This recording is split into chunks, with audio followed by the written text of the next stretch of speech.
Bom, boa noite a todos. Bem-vindos a mais uma aula aberta da Sala Jaú. A gente inaugura as aulas abertas do segundo semestre, eh, voltando das férias, né? Hoje a gente tem a alegria e a honra de receber o Danilo Serpa, que é um grande pesquisador, né, um dos mais estudiosos que eu conheço sobre literatura alemã, língua e literatura alemã. Ele vai falar hoje sobre a obra de Franz Kafka. Todos conhecem, um dos mais influentes, né, prosadores do século XX, e um dos mais extraordinários também. Vou fazer uma breve apresentação do Danilo. O Danilo Serpa, ele é professor de Língua e Literatura Alemã da Universidade do Estado do Rio de Janeiro, é doutor em Literatura Alemã pela Universidade de São Paulo, realizou estágios de pesquisa na Universidade de Duisburg-Essen e na Universidade de Leipzig. O trabalho do Danilo se concentra no estudo da poesia e da prosa modernas alemãs, com foco nas relações entre mito e modernidade. Eu quero fazer um lembrete. O Danilo vai ministrar conosco o curso, agora em agosto, o curso Franz Kafka e o Conto Maravilhoso Alemão. Ah, as aulas começam no dia 13, semana que vem. Danilo, muito obrigado por ter vindo e é um prazer te ouvir. E eu passo a palavra para você. Pedro, muito obrigado pelas palavras, muito obrigado pela confiança, né, sempre esse apoio que você me dá, fico bastante feliz, e sempre quando eu posso falar, né, de literatura alemã, eu estou feliz, fico empolgado, acabo me empolgando, e, e aceitei esse desafio, né, que é falar sobre Kafka, né, fora, né, dos muros acadêmicos, né, fora dos muros da universidade, porque Kafka é esse autor que extrapolou, né, extrapola em muito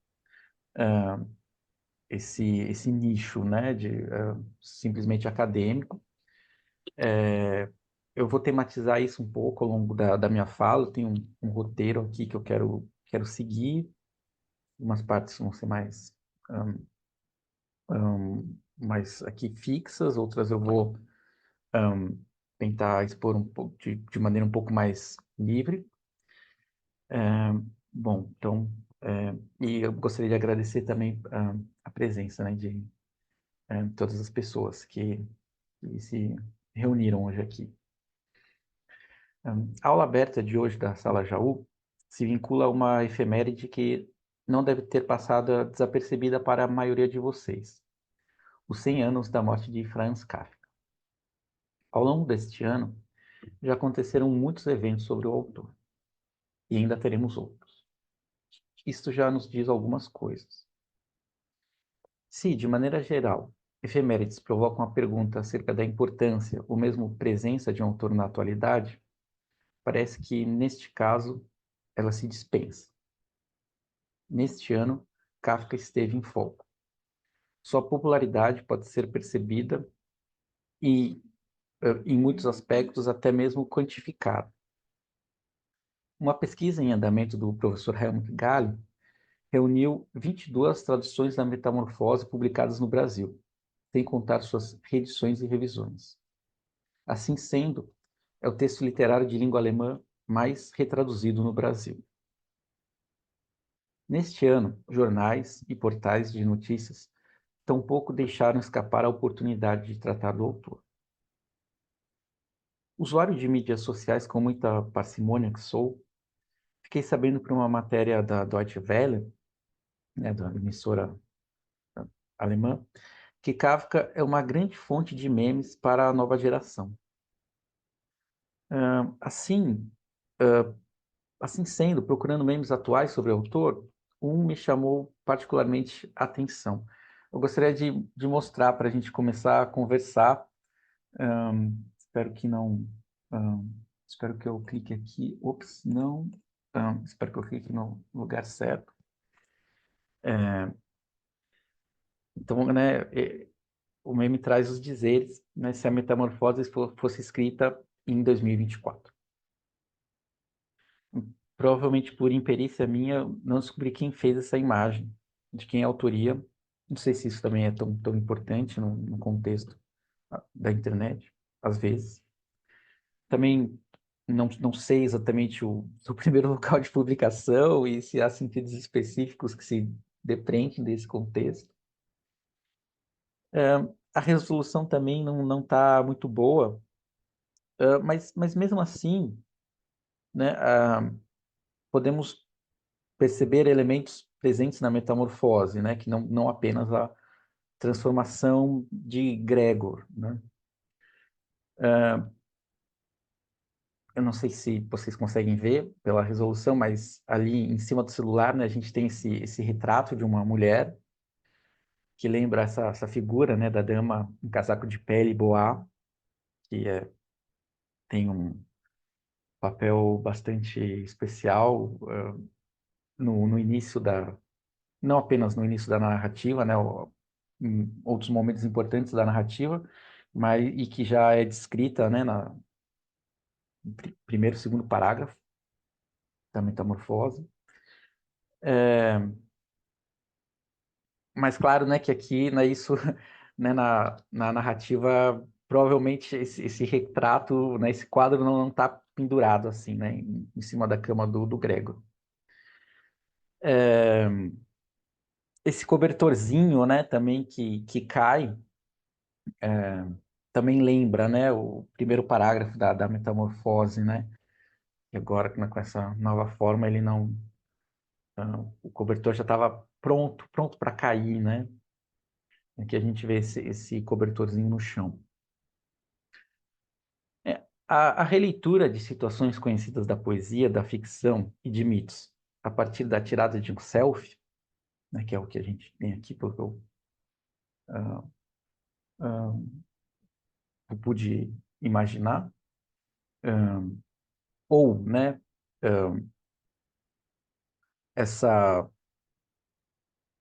ah, essa consideração, né, da importância do celular, né, não é novidade na própria literatura. Na peça da escritora austríaca Elfriede Jelinek, Sombra, Eurídice diz, de 2023, Orfeu acaba transgredindo a proibição de olhar para trás, para o reino das sombras, para Eurídice, na saída do mundo dos mortos, ao usar o celular, né? Quer dizer, tem essa proibição de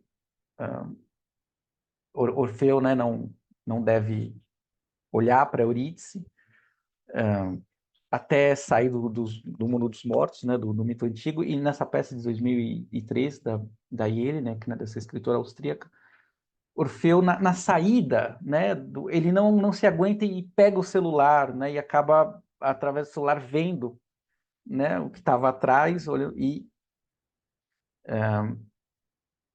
acaba acontecendo a mesma coisa, né, digamos que temos nas transmissões antigas, né? Ele quebra esse acordo com Hades e, de fato, não pode ter, né, Eurídice em carne e osso novamente.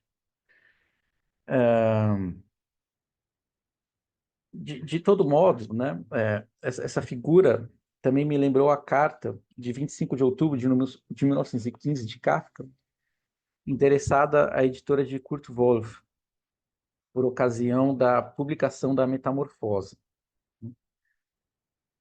Ali o escritor faz o pedido, né, sobre as ilustrações para a narrativa, né, e ele expressamente, né, escreve que ele deseja que o, o inseto não seja desenhado, né, ele citando Kafka, né, ele não deveria ser mostrado nem mesmo de longe, né? Na publicação da narrativa na série Der Jüngste Tag, né, nessa série, né, da editora do Kurt Wolff, né, onde se publicaram, onde foram publicados foram publicadas muitas obras expressionistas, né, inclusive, também foi o local de primeira publicação da Metamorfose.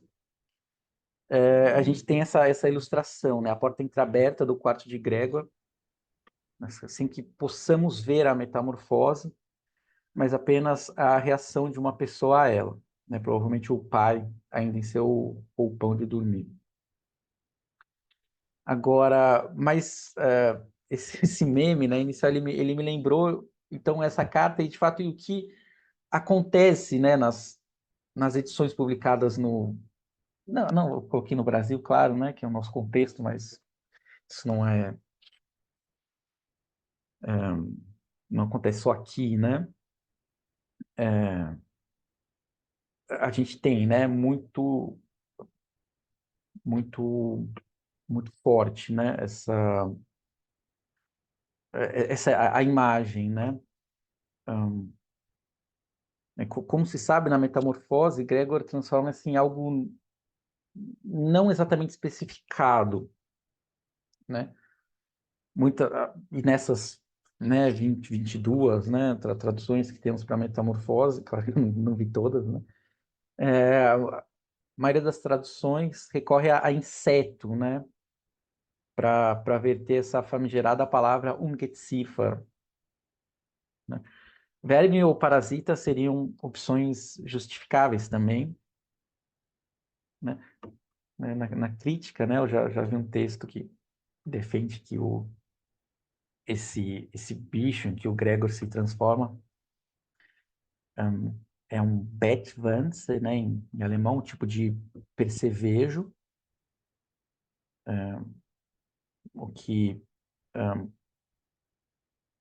é também sugestivo e curioso, porque, né, nessa palavra Bett, né, a palavra cama, né, em alemão, onde o Gregor fica, né, inicialmente, né, na cama, né, como se fosse esse percevejo de cama, né.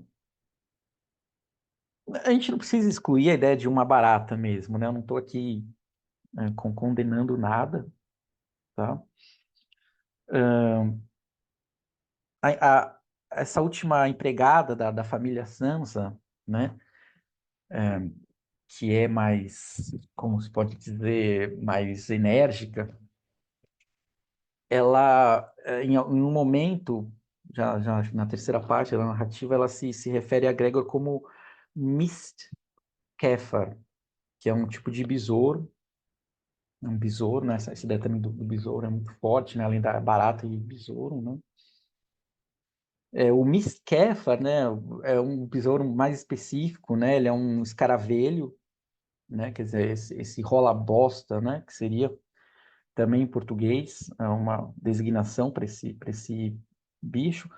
E porque isso tá, né, na palavra, isso ressoa na palavra em alemão, né? Mistkäfer, né? Mist é merda, né? Então, claro, né? É o nome do bicho, né? Mas parece, né, em alemão, como se fosse algo como besouro de merda. Mas é o que tudo indica, né? Não é uma designação muito científica, digamos, confiável e objetiva, né? É uma provocação que essa empregada, né? Ela é bastante provocadora e desafiadora, né? Ela desafia o Gregor e tem essa... Provavelmente aí ela está xingando ele, né? Ou está xingando, né? Mais do que nos indicando o que seria esse animal, mais especificamente. Na Metamorfose, apesar de termos um narrador em terceira pessoa, né, ele se acopla muito à perspectiva de Gregor, né? Com uma visão forçosamente parcial.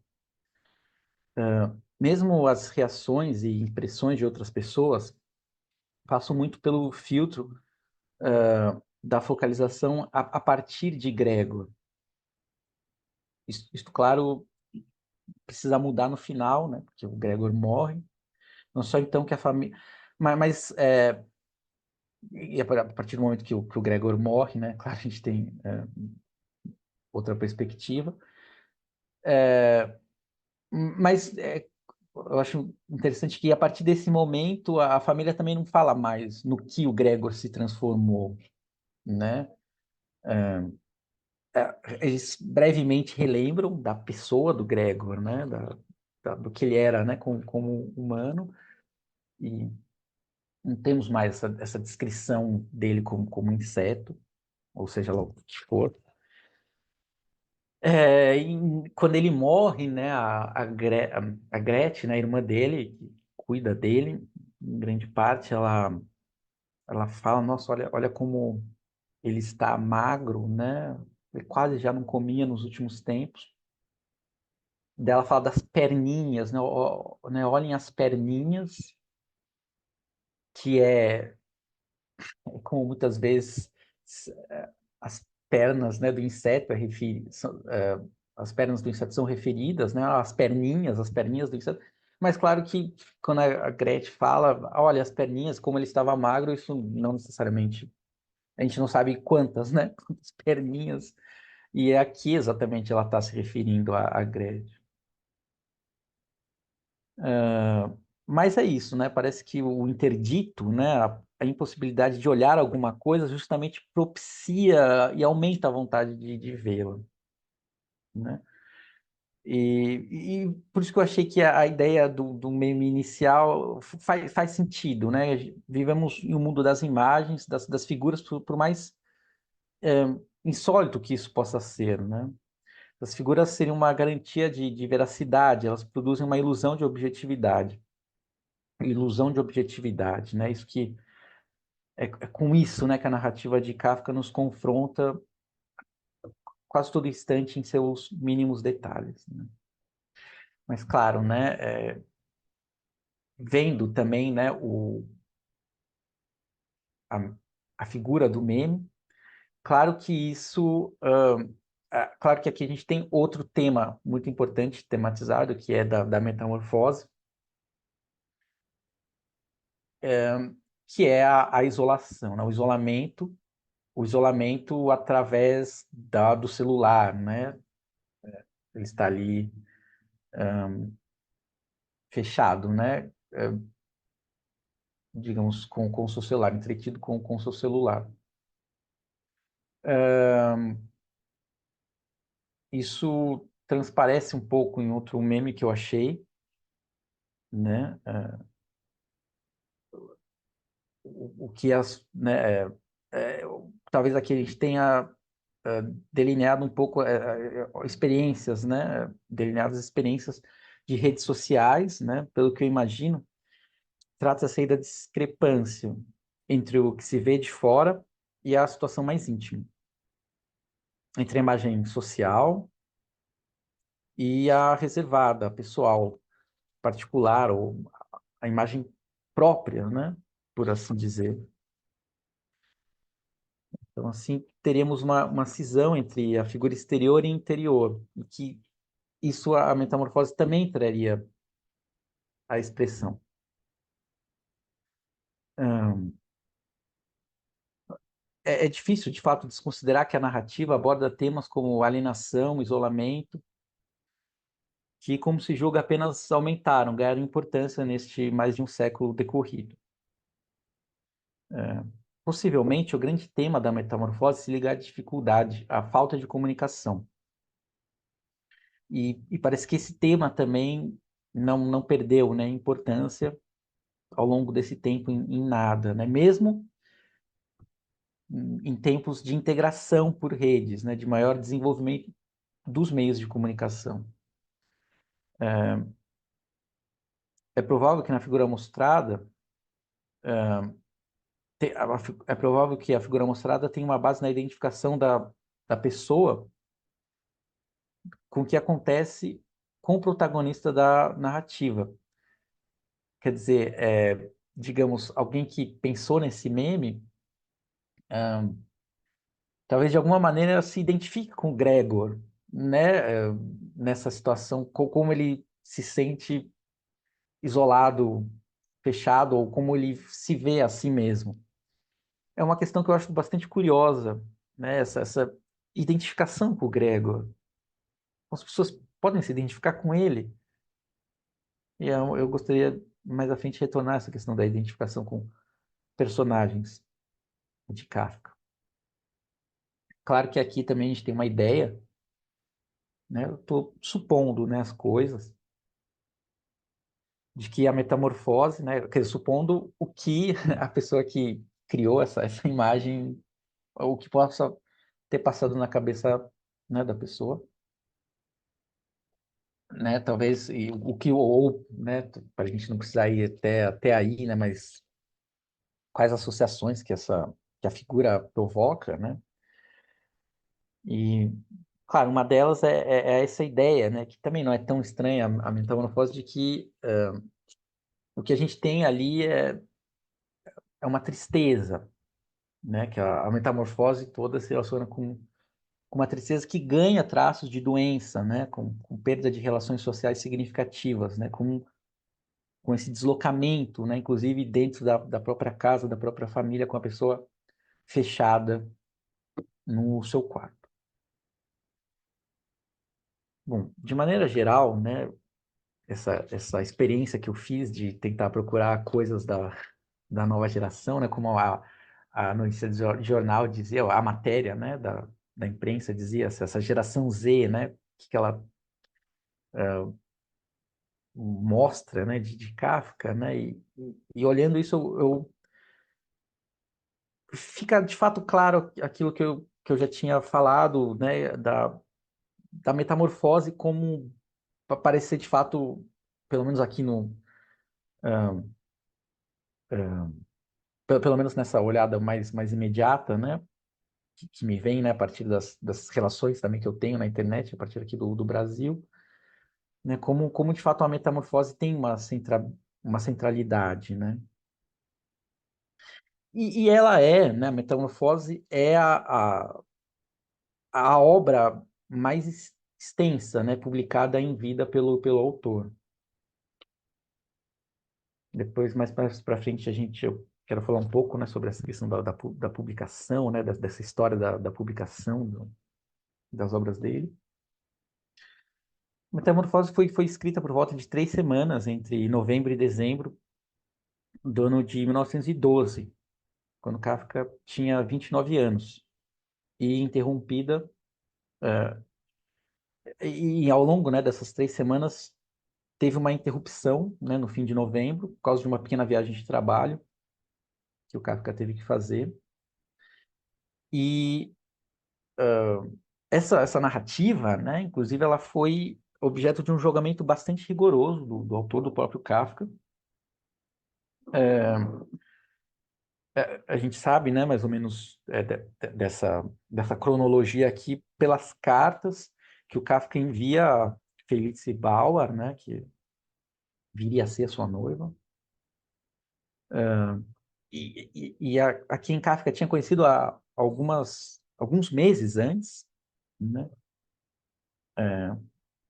O Kafka expressa descontentamento, né, principalmente com esse modo como ele teve que trabalhar, com pausas, né, interrupções, né. Em algum momento ele chega a dizer que em uma determinada fase, né, de trabalho que ele gostaria que ele que ele pudesse destruir, né, mas inclusive na mente dele, né, o que ele fez, mas isso já não era, né, mais possível, mesmo na mente dele, né. A gente sabe que ele pediu para o amigo dele, né, o Max Brod, para ele destruir o que ele tinha deixado como espólio, né, o que o Max Brod não faz. Né? E principalmente essa interrupção que ele teve que fazer para uma viagem de trabalho é muito doloroso para ele. E em 7 de setembro, quando ele termina, né, ele tem uns momentos mais não se pode dizer efusivos, né, desse processo de trabalho, mas ele mostra um descontentamento bastante grande com o fim. É, a próxima figura que eu gostaria de mostrar, a última, é um quadrinho do cartunista do New Yorker, Alice Rosen. Eu vi também essa ideia, digamos assim, né, dessa figura em variações. Ao invés do inseto pedir para que a pessoa, né, pare de chamar tudo de kafkiano, ele diz algo como: já desisti há muito tempo de tentar entender o que é kafkiano. O próprio inseto, né, assim, numa situação, conversando com alguém, e fala, não, penso pelo lado positivo, eu mesmo já desisti há muito tempo de entender o que é isso, o kafkiano, né? Nessa situação, a gente pode reencontrar um traço muito conhecido da obra do Kafka, né? Essa naturalização do insólito, né? Do absurdo, entre outras coisas aqui, né? Que a gente pode perceber. Outro ponto de discussão diz respeito a esse adjetivo, né? O que eu falei aqui em português, kafkiano, poderia ser kafkaesco, né? Em português, assim como em várias línguas, né? Registram-se dois adjetivos, mais de um adjetivo, né? Registra-se mais de um adjetivo, dois adjetivos para o autor. Né, essa coisa do kafkiano e kafkaesco, né? No Wise, né, ele só indica kafkaesco mais que kafkiano.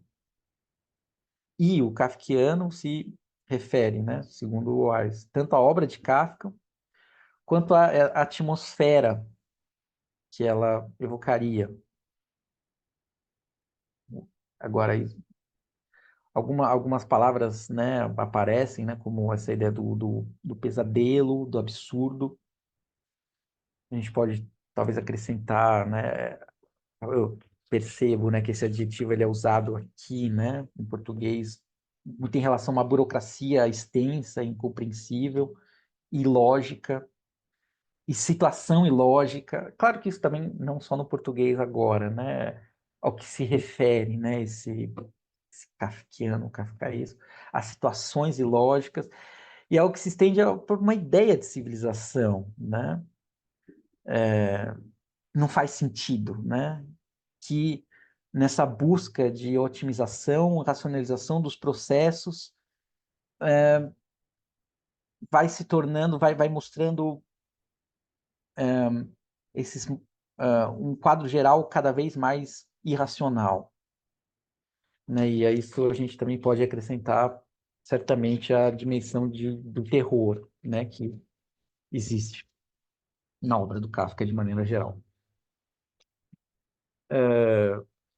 Mas voltando aqui aos dicionários, né, o Aurélio vai em uma linha semelhante à do Wise, e nota, né, forma mais usada e preferencial kafkiano, né, em português. O Modesto Carone, né, num texto do livro Lição de Kafka, que eu indico assim, bastante para quem está entrando, né, na obra do Kafka e lê em português mais, assim, né, eu acho que tem várias coisas bem interessantes lá. Nesse texto, né, a celebridade de Kafka, o Modesto Carone, que é o tradutor, né, bastante conhecido, né, claro que a gente, né, como eu disse, né, temos vários tradutores do Kafka, né, mas o Modesto Carone é talvez assim, de maneira geral, né, o mais considerado, e, e ele fala, ele usa, né, o kafkiano para falar das características do autor, né, assim, da obra do autor, né. Eu acho isso curioso porque em língua alemã, né, normalmente tem os adjetivos, né, eles são distintos, né? Um é usado para se referir à obra do autor, né, tipo, que seria algo parecido com o nosso kafkiano, né? Assim como a gente usa, né, machadiano, né, coisa do tipo. E esse outro adjetivo, né, o kafkaesco, né, que é formado à maneira do dantesco, né? Dante, né, que é o outro autor ocidental que tem essa prerrogativa, né, essa honra, sei lá, de ter dois adjetivos, né, um para se referir à obra, assim, qual como, né, dantiano, né, que também existe, né, nos dicionarizado, e o dantesco, né? Quer dizer, um adjetivo mais para se referir, né, em alemão, né, fazendo esse paralelo, né? A obra, o que se refere à obra, e o outro, essa ambientação, né, essa atmosfera que a obra evoca, isso de fato é bastante difuso, né, fluido, né? Isso em outras línguas, né? Claro, no inglês também, né? Tem essa diferença e esses dois adjetivos, né? Isso mostra, quer dizer, Kafka e Dante, né? Isso já diz alguma coisa da importância do autor. Ahn, mas eu gostaria, né, além de tudo isso, de, de refletir, de considerar de fato essa advertência, né? Expressa pelo inseto do quadrinho, né? Tipo, o que é de fato esse kafkiano, né? E será que não existe, né? Acho que é isso, essa reflexão. Será que não existe uma, digamos, uma inflação, né? Desse adjetivo, né? É, se pensar o quanto a fama, o rumor, é inimiga do conhecimento mais específico, mais concreto, né? Do autor. É, em praticamente todas as narrativas de Kafka, encontram-se representações de dinâmicas que simplesmente não têm correspondência com o nosso mundo, eu diria, né? Que são bastante desafiadoras. Esse, essa, muitas vezes, essa ida ao texto, né? E eu falo isso porque eu sou professor, é, e, e, e muitas vezes alguém chega para mim, né, e sabe que eu, né, lido com literatura alemã, né, e fala, eu fui ler coisas de Kafka, principalmente quando sai, né, da metamorfose, processo, e eu não entendi nada. Não sei nem do que se trata exatamente. E eu me frustrei, né? A pessoa se frustra, digamos assim, é, de certa forma, não entender, e por muito dessa obra dele, de maneira geral, não corresponder à ideia que a pessoa tinha. É, eu quero, então, ir para um texto, a gente dar uma olhada em um texto e conversar, né? Continuar conversando sobre Kafka, mas pensando, considerando esse texto, eu acho que eu não estou conseguindo ver direito, mas acho que eu não consigo, o título não saiu aqui. É uma narrativa que eu escolhi, é uma narrativa muito conhecida e muito interpretada também do Kafka. É, é, mas eu não sei, assim, de maneira geral, o quanto ela é, de fato, conhecida e considerada. Eu acho que, mas o que eu quero dizer, assim, que sai um pouco, talvez, né, ah, dessas obras, né, Metamorfose, Processo, ou essas outras obras, né, o Veredito. Depois eu vou comentar um pouco melhor sobre elas. Essa narrativa é o médico rural, né? Não sei se vocês estão vendo, né? Aí, não sei se saiu o título, tem esse livro, né? Esse é um livro também que o Kafka publicou em vida, né? Assim como a Metamorfose, é uma coletânea. Eu ia falar de contos, mas talvez não seja tão exato assim, mas essa designação contos, mas vamos permanecer, né? Nessa, nessa palavra, contos, curtos, uns bastante curtos, publicado em 1919, né? Claro, alguns foram escritos consideravelmente antes. E esse a narrativa que dá título, né? Que tem esse espelhamento, né? Título ao livro inteiro, né? Eu vou começar, vou ler o começo, né? Eu estava num grande aperto. Tinha diante de mim uma viagem urgente. Um doente me esperava numa aldeia a 10 milhas de distância. Forte nevasca enchia o vasto espaço entre mim e ele. Eu dispunha de um veículo leve, de rodas grandes, exatamente como convém às nossas estradas do campo. Envolto em peles, a valise de instrumentos na mão, já estava no pátio pronto para a viagem. Mas faltava o cavalo. O cavalo. O meu tinha morrido na última noite extenuado pelo excesso de esforço naquele inverno gelado. Minha criada corria agora pela aldeia tentando emprestar um, mas não havia perspectiva, eu sabia, e cada vez mais coberto de neve, cada vez mais imobilizado, eu permanecia ali, inútil. A moça apareceu sozinha no portão do pátio e balançou a lanterna. Naturalmente, quem empresta agora o seu cavalo para uma viagem dessas? Percorri o pátio mais uma vez. Não via nenhuma possibilidade. Distraído, atormentado, bati com o pé na frágil porta da pocilga que já não era usada fazia anos. Ela se abriu, foi e voltou, estalando nos gonços. Veio de dentro um bafo quente e um cheiro como de cavalos. Uma fosca lanterna de curral oscilava pendente de uma corda.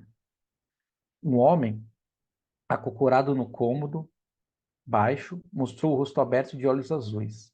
Devo atrelar? Perguntou, rastejando de quatro para fora. É só o começo. Né, tem essa ambientação de aldeias, né, carroça, né, o médico rural, né, isso, é, né, corresponde, né, claro, essa ideia do médico rural, né, essa ambientação.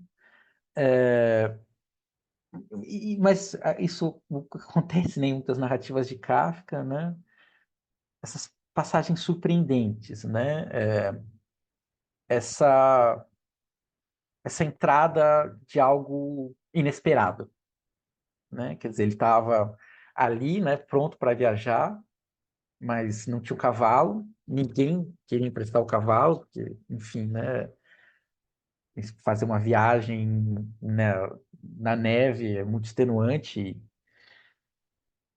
e a pessoa correr, né, quem emprestasse o cavalo para ele correr esse risco de perder o próprio cavalo. E ele não tinha cavalo, mas, né, nessa pocilga, né, nesse chiqueiro, né, nesse lugar onde ele guardava porcos, né, muito tempo não usada, ali, né, tava uma pessoa. E ele pergunta: devo atrelar? Como se existisse um cavalo dentro da casa dele. E é isso que vai começar a acontecer, né? Ele, vou falar um pouco antes de ir para frente. Ele é, encontra um cavalo, né? Dentro desse local, dentro da sua própria casa, né? Nesse lugar em que há muito tempo ele não ia, né? Não olhava. É, e E a reação, né, dele e da criada, né, ela fala, uau, né, que coisa, né, são tanta coisa que a gente tem em casa, né, que a gente nem sabe, né, o que tem, eles riem, quer dizer, aqui a gente tem, não apenas, né, o acontecimento surpreendente, mas começa a surpreender a própria reação, né, que as personagens têm diante desses elementos, que são aparentemente inexplicáveis, né? Digamos, como que alguém guarda por tanto tempo cavalos, né? Ou tem cavalos. Claro que a gente pode começar a lucubrar e pensar em situações, né? Bom, como que isso apareceu aí? Talvez isso tenha alguma boa explicação, mas é curioso que a própria personagem principal não se põe essa questão, né? É, e, bom, agora essa estratégia, né? Podemos pensar que essa mistura de elementos conhecidos e incompreensíveis na narrativa atue como uma tentativa de desautomatização das nossas percepções cotidianas, mas aí a gente começa a cair em certas generalidades, né, que parecem extrapolar o texto, né? E diante das dificuldades, né, que vão se acumulando ao longo da narrativa de interpretar as passagens, né, o movimento da crítica é atribuir ao texto uma elaboração do próprio problema da interpretação, como se o próprio texto tematizasse a dificuldade que o intérprete tem diante de si. Assim, né, esse embaraço do médico rural inicial, né, de estar sem saber o que fazer, né, diante de uma situação, está preso, né?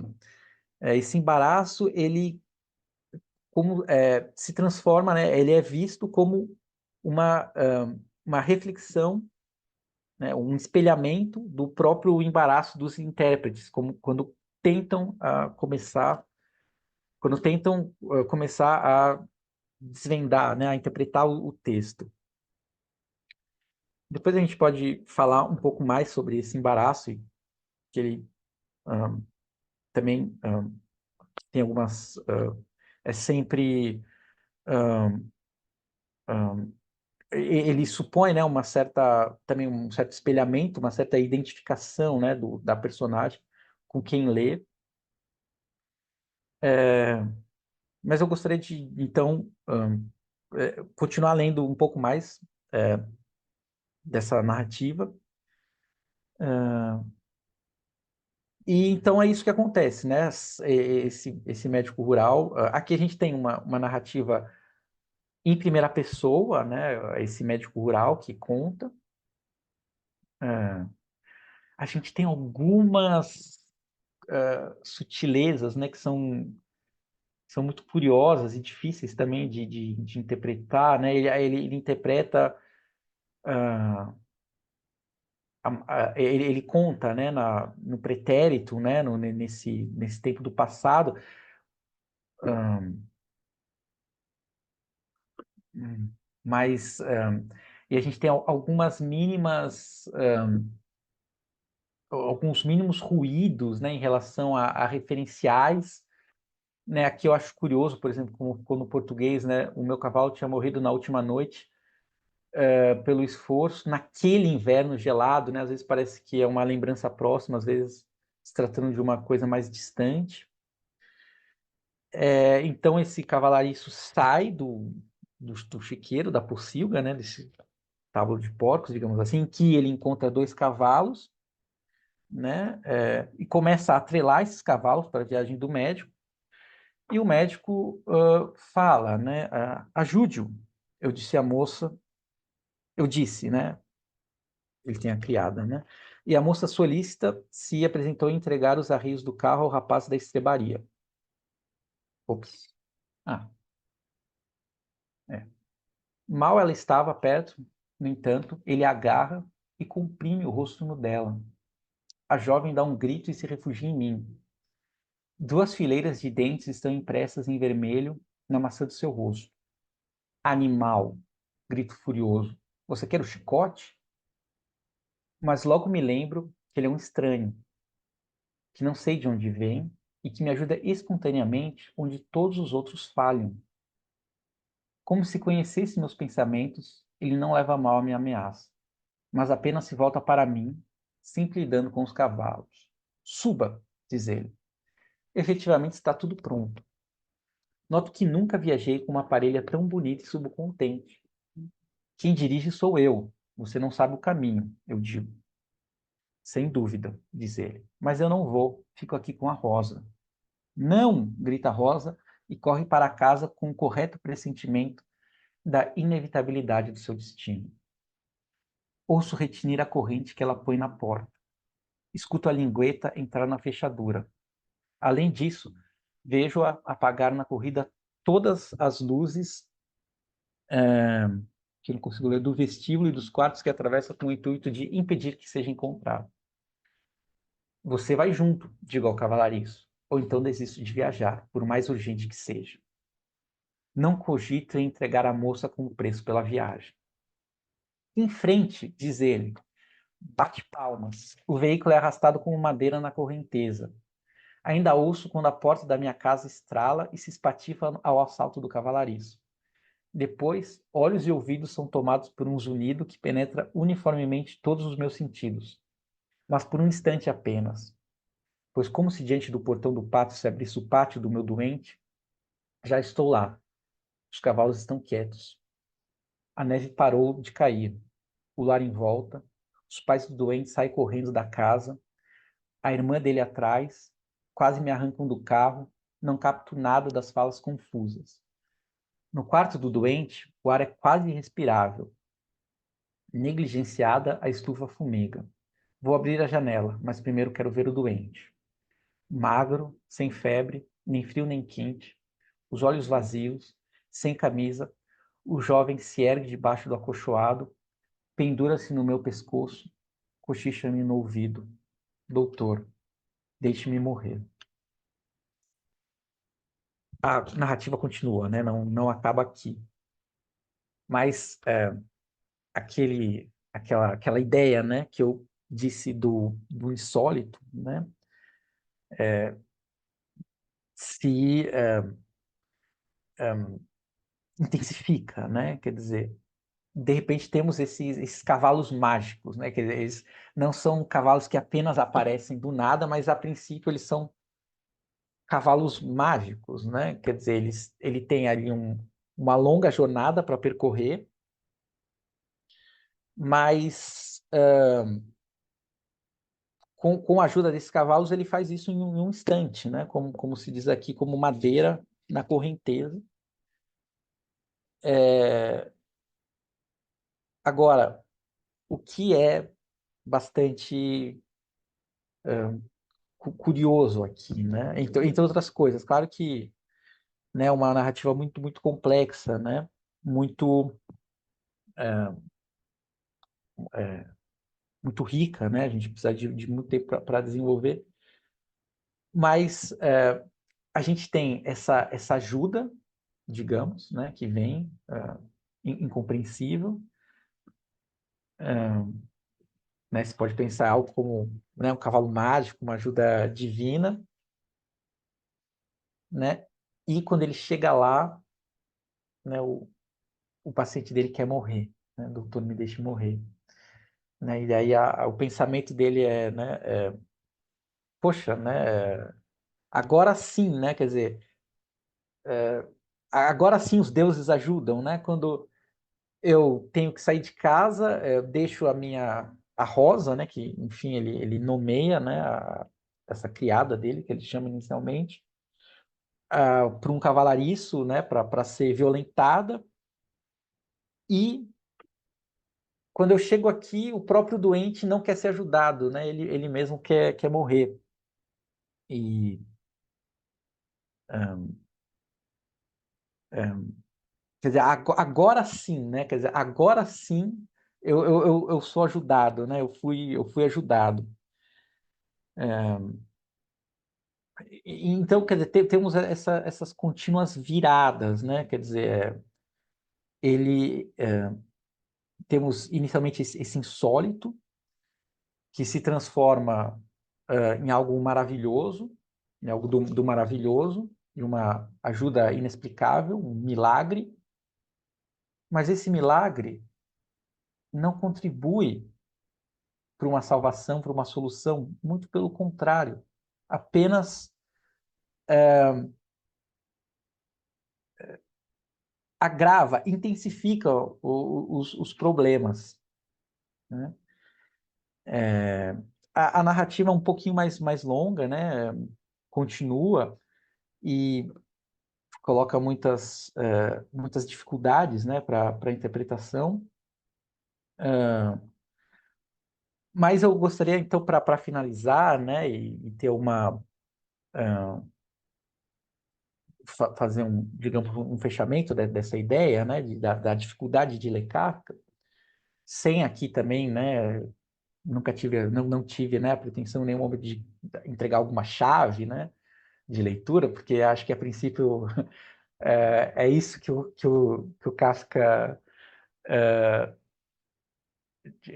contra isso que o Kafka se precaver, né, contra essas chaves de leituras que funcionam sempre e muito automáticas e que funcionam de maneira geral, né?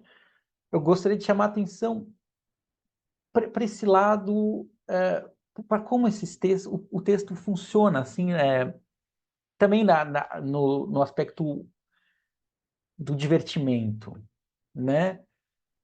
Quer dizer, acontecem muitas essa situação bastante incompreensível, insólito, quer dizer, tem esse lado da violência, esse lado, né, muito forte da violência, terrível, né, é uma violência, né, vai violentar a mulher, provavelmente, junto com essa ideia do maravilhoso, dos cavalos mágicos, e quando ele chega lá, o paciente fala, doutor, eu quero morrer, né, me deixa morrer nessa... Isso, claro, né, dá uma quebra, né, no tom e na situação. As coisas continuam se desenvolvendo na narrativa desse modo aparentemente incompreensível e sem explicação. Em determinado momento ele discute, né? Ele, esse médico, né? Imagina que tem uma consideração, um diagnóstico, né? Do paciente que desagrada a família, que desagrada ao próprio paciente e ele se sente ameaçado pelos aldeões lá, pela família, ele pensa, mas tudo bem, eu não estou nem aí, né? Eu posso tratar eles mal. Eu tenho aqui do meu lado cavalos mágicos, né? Que eles vão me salvar a qualquer momento. É só eu, né? Ele aprende essas palavras mágicas, né? Aqui a gente não consegue perceber muito bem na tradução, né? O, o cavalariço, né? Fala isso em frente aqui, né? Em alemão ele fala muntar, muntar, né? Parece que é quase uma fórmula mágica, né? Que ele usa. E, ele fala, e quando então, né, na fuga final dele, ele corre até os cavalos, né? E fala essas palavras, né?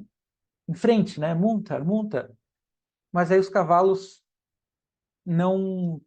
Eles começam a andar muito devagar, eles se mostram como cavalos decrépitos, né? Que são muito... é, que não que não vão levá-lo rapidamente que não servem para essa fuga que ele está imaginando. E a gente tem uma cena, né, muito engraçada, né, como se fosse quase uma comédia, né, meio pastelão, assim, do tipo, né, pode deixar, né, eu vou chegar ali no meu, na minha carroça mágica, e, eu vou conseguir fugir sem problemas. E quando ele chega e vai tentar a fuga, né, as pessoas correndo atrás dele, ele percebe que tudo isso é, não vai funcionar e daí a fuga obviamente não vai acontecer, né? E ele se sente perdido, né? O médico diz, né? Estou e termina assim, né? Mais ou menos assim, né? Esse não é a frase final, né? Quer dizer, é isso. Estou nessa aqui na tradução, nessa geada desta época desafortunada, né? Na neve dessa época desafortunada, com um carro terrestre e cavalos não terrenos, vou um velho vagando, né? E assim termina. E é bastante. hum, a gente pode. então, voltar aqui nesse final a essa questão da identificação com as figuras, né, que o Kafka representa, nos delineia, como a gente consegue se identificar com as figuras que a princípio têm atitudes tão incompreensíveis, né, e tão insólitas, né? Eu quero dizer, né, é um pouco um alerta também para essas leituras muito identificatórias, né, com a personagem principal, né? Então, uma reflexão sobre isso que eu gostaria de propor. E eu, né, por aqui eu já vou encerrando, né, a minha fala e né, abrindo para perguntas, né, para a gente também poder conversar um pouco, né, para eu não monopolizar aqui a palavra simplesmente. Danilo, acho que eu vou fazer então, porque eu acabei de ler um livro sobre os efeitos devastadores do celular nas novas gerações. É um livro best-seller lá em Nova York, que eu tô lendo porque tenho um filho de 4 anos e me preocupo quando ele Uhum. tiver acesso a tudo isso. E realmente o livro tem momentos bons, momentos ruins, enfim, a meu ver, mas ele traz alguns dados muito impressionantes, né, de como a, a geração Z, né, já que a gente está falando de 100 anos depois, É, está, em sua grande parte, literalmente viciada, né, no celular, sobretudo nas redes sociais. Ele diferencia o modo como as meninas e os meninos estão absorvidos pelo mundo virtual, né? E no caso, não sei se faz sentido a distinção, mas no caso das meninas, uma coisa muito ligada à imagem, à necessidade de projetar uma autoimagem nas telas e um processo autodestrutivo de permanente comparação, né, da sua. Ele fala, a menina se olha no espelho e a imagem que ela vê nunca é tão bonita quanto a imagem das suas amigas no Instagram, né? uhum, E isso produz um efeito demolidor na autoestima, etc. Ele observa um aumento exponencial, né, de casos de depressão, ansiedade, automutilação e tentativas de suicídio em meninas e meninos, mas o número nossa. das meninas bem maior do que o dos meninos.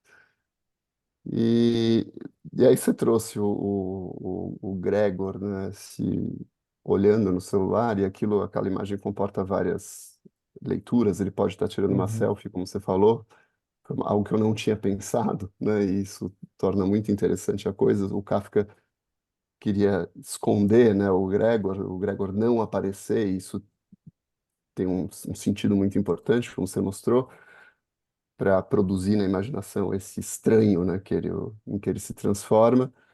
E aqui o próprio Gregor, né, estaria expondo, né, a imagem dele no Instagram para receber likes, etc. Então tem uma questão que você coloca, né, primeiro de um mundo em que aparentemente tudo é mostrado, né, toda a intimidade da pessoa é exposta numa esfera público-privada, né, mesmo a distinção entre esfera pública e privada fica embaralhada, e um mundo em que o Kafka traz, né, em que nem tudo está exposto e nem tudo você não consegue aceder à totalidade de sentido, né?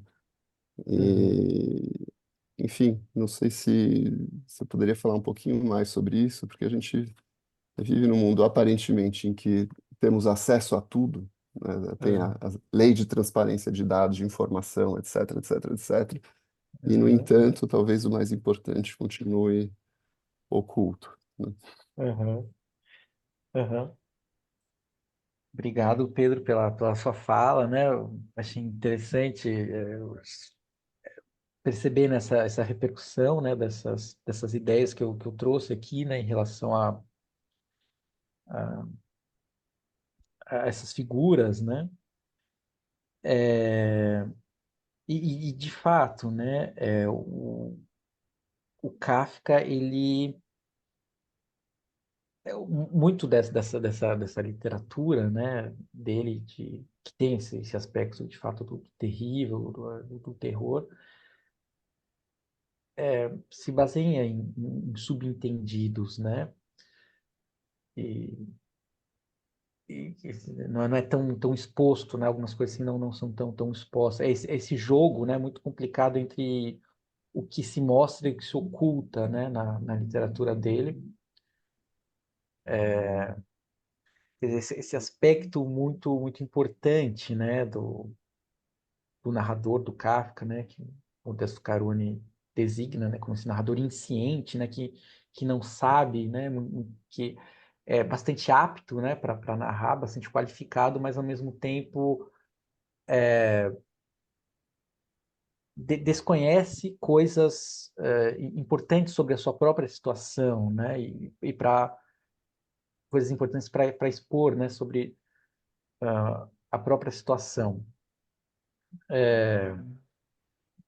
Agora, eu eu assim achei bastante interessante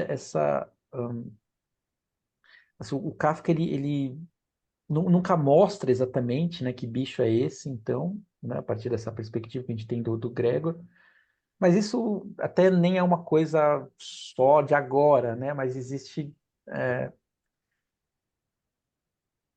se- muito, né, essa imagem do Kafka, do Gregor, do que seria, né, do que seria esse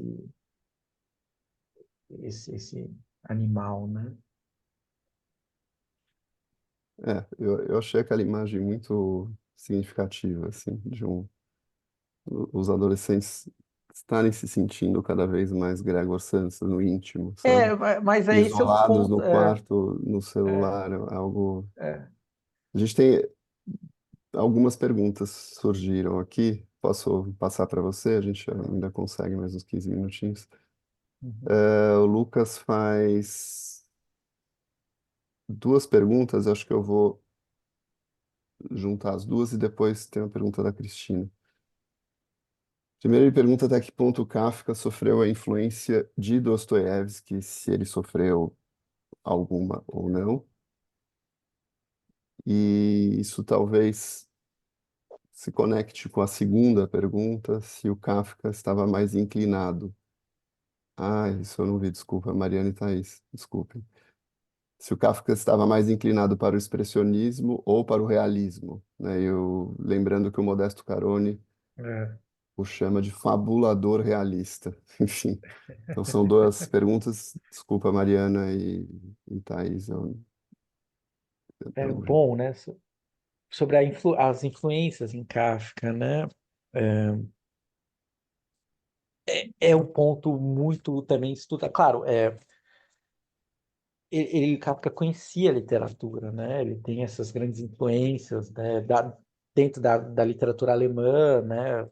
E da tradição, digamos, poética alemã, mas também, né? De autores franceses, né? Flaubert, né? Um deles, russos, né? O Gogol, né? Isso é bastante verificável, né? Claro, em relação existem alguns estudos, né, que relacionam, inclusive, me escapou agora pode ser que eu troque, né, mas acho que as memórias do subsolo, o fim das memórias do subsolo, com o começo da metamorfose, né? Mas vocês viram, né, um pouco a literatura aqui do Kafka, esse texto que eu li, o Médico Rural, ele você teria a cada frase duas ou três referências encontráveis na literatura, mas é uma transformação, né, que se procede no texto literário em que isso funciona ali autonomamente, né, dentro da narrativa. E essa coisa realista ou expressionista, né, dessa coisa do fabulador realista, é uma das caronas, né, nesses ensaios, né, ele insiste bastante nesse realismo do Kafka, né, o que me Sim, surpreende bastante, mas é só paradoxal, uma obviamente. observação da Cristina, ela coloca que quem formula o fabulador realista é o Günther Anders. Isso, exatamente. E o Modesto deve citar, né? O Günther Anders, né, no Kafka Pró e Contra, né, nesse livro, né, do Günther Anders, né, o Kafka Pró e Contra. E eu tive acesso a esse livro inicialmente só em português, né? E eu descobri, eu vou fazer aqui um link com o curso, né, que começa na semana que vem, Pedro, se você me permite, aqui na sala Jaú, Claro. que eu acho muito interessante, de fato, que isso tenha aparecido. Mas é exatamente aqui no Günther Anders, né, que escrevia em alemão. E eu acho que essa tradução do Modesto Caroni traduz, né, esse livro do Günther Anders. Ela não é tão feliz, essa coisa do fabulador realista, porque em alemão seria algo como ein realistischer Märchenerzähler. Ele seria um narrador de contos maravilhosos realistas. Não é a fábula aí, mas é o conto maravilhoso, é o Märchen que temos justamente aí. Claro que isso é completamente paradoxal. A gente pode discutir longamente, né, as características do Märchen no Kafka, mas isso é assunto que eu vou começar a discutir na semana que Do vem curso. do curso. É, mas assim, claro, eu não diria exatamente realista, já está depois do realista. Esse outro lado, o Kafka expressionista, é também muito problemático, digamos, muito interessante, né? Um ponto muita discussão, né? Podemos discutir também aqui muito tempo. Quer dizer, ele publica, né? O Kurt Wolff Verlag, né?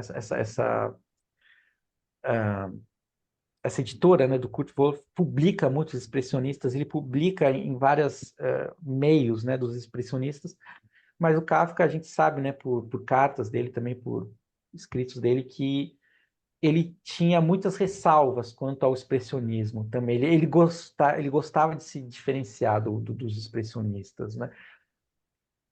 Isso é perceptível na linguagem, né? A linguagem expressionista é muito... O Kafka, ele tem essa linguagem mais, né, como se diz, sóbria, né? Digamos assim.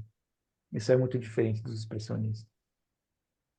Essa descrição minuciosa de coisas estranhas, mas nesse tom, né? Quer dizer, a menina tá para ser estuprada, mas ele está contando isso ah, como se fosse sei lá, de maneira bastante meticulosa, né? Sem espanto.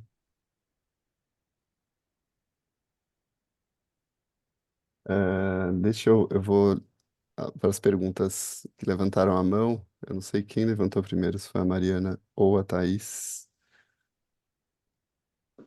Acho que foi Thaís e depois Mariana. Thaís. Então vamos lá. Oi, boa noite. Danilo, Boa muito noite. obrigada pela palestra. Adorei. Eu acho que eu vou fazer o curso. E daí eu pergunto, você cita 3 obras no programa, A Metamorfose do Médico Rural, O Silêncio das Sereias. Os livros que eu tenho do Kafka são de quando eu era mocinha. Você tem, assim, um tradutor que atualmente seja bem considerado, e tal, que seja interessante adquirir? É, Ou que então, textos que você vai usar? é, hum, é, essas três obras, elas estão em livros diferentes. Quer dizer, a Metamorfose normalmente é publicada em, de maneira separada, né? Só com ela. A gente tem, o Modesto Caroni traduziu, a gente tem aqui pela Companhia das Letras quase tudo, e sei lá, aqui o Médico Rural, né? É bastante fácil de achar e não é Tá, caro e bastante confiável, né? O, o Silêncio das Sereias está nas narrativas do espólio, né? Dessa série, mas é narrativas do espólio. O Médico Rural também é publicado separadamente. E a Metamorfose, como eu disse, né? 22 narrativas, de 22 traduções, mais ou menos, né? Claro, a gente pode achar outra, ou talvez outras estão para ser publicadas. Ah, a do Modesto é legal. Tem as do Celso Donizete, que é bem interessante. O que acontece, obrigado por tematizar isso, Thaís. O que acontece, o Modesto Caroni é, né, bastante, é bom mesmo, né? Tem uma coisa que me incomoda muito. Isso acontece em todas as traduções dele, quase, né? Quer dizer, vocês viram, né, quando, vou tentar até rapidamente compartilhar de novo, né, só para vocês, né, para a gente olhar isso. O que tem aqui, né? A gente tem esses parágrafos e quando tem a fala de alguém, esse traço, né, em frente, diz ele. Isso não existe isso é muito importante. O Kafka, por exemplo, essa narrativa, Médico Rural, ela é um parágrafo só. É corrido, né? Isso a gente vê muito na Metamorfose, assim, o Kafka não faz essa diferenciação entre esse travessão de diálogo, de fala, né? Dá a impressão de algo mais monológico, digamos assim, né? E com essas quebras a gente perde algo da forma bastante importante. Acho que tem duas ou três traduções da Metamorfose que mantém essa monotonia, digamos assim, né? Do texto do Kafka, esses blocos, né? Que acho que do Celso Donizete, depois eu posso. Agora eu não vou conseguir lembrar assim Mas, de cabeça. Danilo, o, a gente pode fazer também para quem se inscrever no curso, você mandar Ah, sim. Ah, depois não, todas mas as eu. Ah, não, indicações antes é de isso. começar, tá? Isso.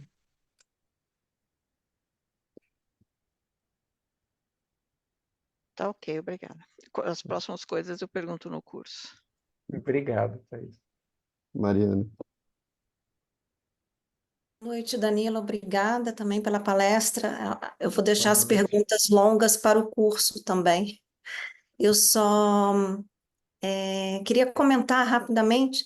Não sei se você viu o filme A Metamorfose de 1975, de Não, um eu diretor não vi. tcheco. Não, cara, existem.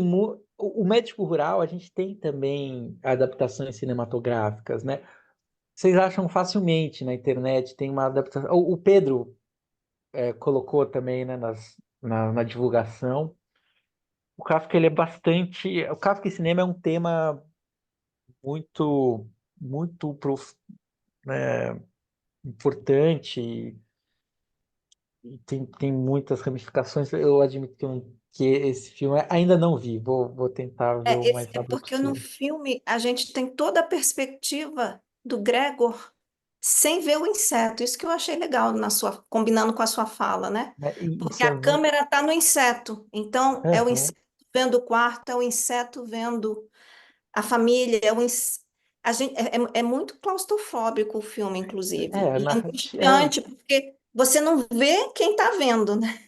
É muito Mas é estranho. isso, né? Quer dizer, é isso que é interessante no Kafka, apesar de ser, no caso da Metamorfose, um narrador, digamos assim, de maneira bastante rudimentar e tradicional, em terceira pessoa, a perspectiva é completamente acoplada no Greg, como se fosse de fato essa câmera, e tudo que ele percebe é desse quartinho ali, né? Bem caos. E a gente não sabe, é tudo filtrado, né, por essa perspectiva. A gente não sabe exatamente, né, o que se passa com as outras pessoas. Claro que isso tem uma quebra quando ele morre, né? Ele morre e a narrativa continua. Não sei como é que é no filme, a gente eu posso ver e refletir sobre isso. obrigado, Mariana. Tem uma última pergunta, Danilo, da Cristina. Ela diz, que os especialistas falam que o Kafka causou abalos sísmicos na literatura do século XX. Ela pergunta o que diferencia a sua escrita e a sua obra dos demais grandes escritores do século XX. O Kafka, de fato, ele é um escritor único, né, em vários sentidos. Claro que a gente pode como eu disse, né, ele tem muitas influências, né, ele está nesse ambiente. Eu acabei não falando disso, né, ele é de Praga, né, essa minoria, né, de língua alemã, né, essa língua da burocracia de Praga, né, parte do Império Austro-Húngaro, mas ele é de família, né, de judeus que falam em casa alemão, a língua alemã, mas ele tem já aí, né, eu quero dizer assim, tem um certo deslocamento em relação ao que seria a maioria, né, dos escritores de língua alemã, né, que a gente conhece, que de maneira quantitativa, né, pelo menos, né, a Alemanha, a Áustria, um pouco mais na Suíça. Então ele tem características muito próprias, né, muito únicas, né, que de fato não dá para, diria quase não dá para descrever em poucas palavras, né? Quase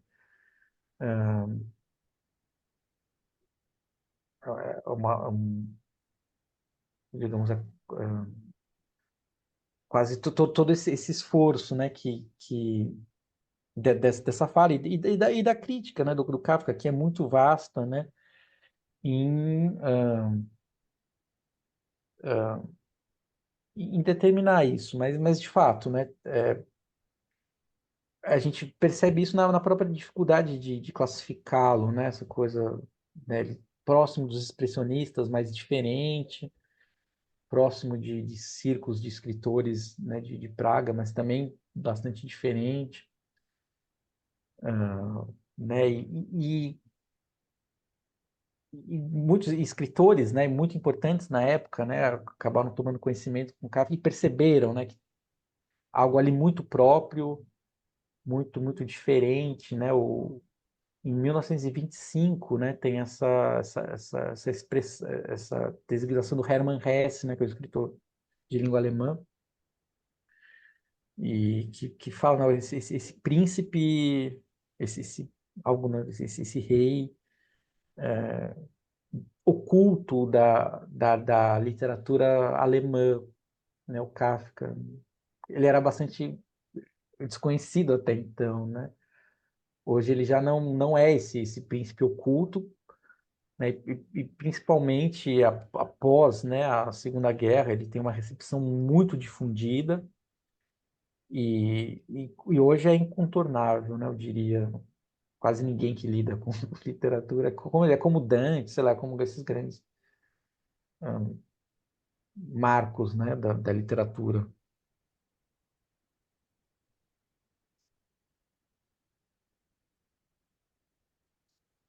Danilo, super obrigado. Você estava falando, eu estava pensando também que na atualidade do Kafka, que você trabalhou no começo,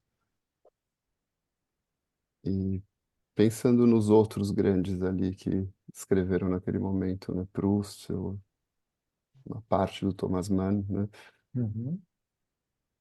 E é difícil dizer, né? Mas talvez o Kafka fale mais ao mundo contemporâneo, talvez de maneira mais potente do que. Eu estou dizendo, eu sou um admirador incondicional do Proust, mas Uhum. olhando o mundo hoje, né? Eu não sei.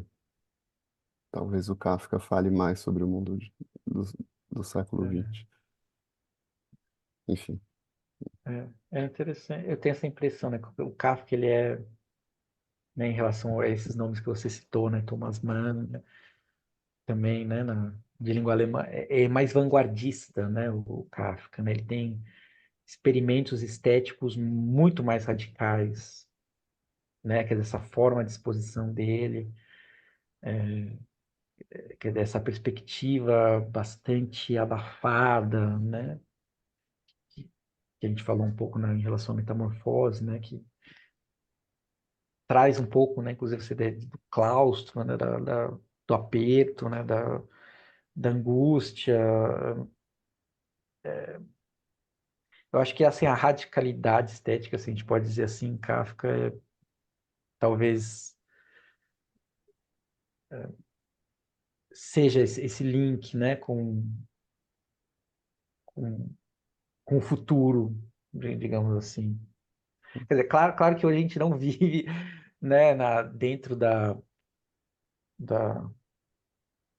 das artes só de vanguardas, né, só de ruptura, claro que não.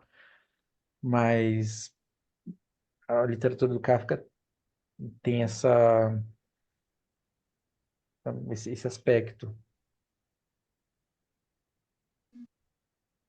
Bom, Danilo, muito obrigado de novo. Eu queria renovar o convite a vocês. O Danilo dá um curso a partir da semana que vem, onde ele vai explorar essa relação do Kafka com a tradição do conto maravilhoso alemão. Quem tiver interesse em se inscrever, toma a liberdade de recomendar se inscrever até amanhã, porque tem 20% de desconto, isso acaba contando, né? Até o dia 7 do mês, a Sala João sempre oferece 20% de desconto. Então, quem tiver realmente o interesse de fazer, vale a pena. Queria agradecer, Danilo, novamente a você, a todos os que presenciaram a aula e convidar para ficarem atentos às próximas aulas abertas e à nossa programação em geral. Tá bom? Muito obrigado. Obrigado, gente. Obrigado, Obrigado. pela participação. Obrigado, Pedro, Valeu. pelo convite mais uma vez, pela confiança. Fico feliz. Nós também. Obrigado, boa noite.